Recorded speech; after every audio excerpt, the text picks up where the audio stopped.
Okay, this is my religion media analysis, and here is my fashion ad for Muslim women in the West. And we're going to talk about whether it meets the criteria for good journalism. So here we go. Context.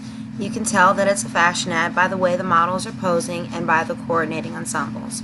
The various head-to-toe coverings make it clear that it is an ad for Muslim women.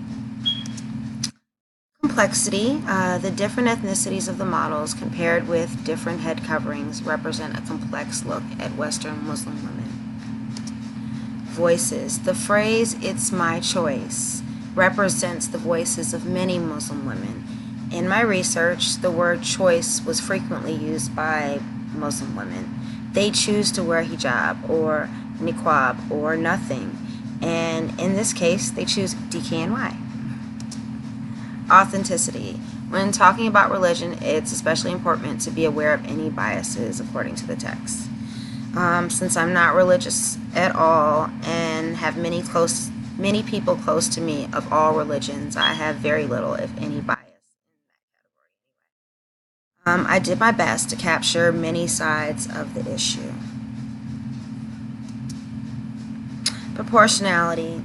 It avoids oversimplification and incorporates a diverse representation of Islam. Islam is a religion, not a race, so it incorporates black women, white women, Middle Eastern women. It covers different types of head coverings, a full niqab or just the hijab head covering, or some Muslim women don't wear any head covering at all. They just dress modestly. So there's a woman not wearing any head covering and dressed modestly.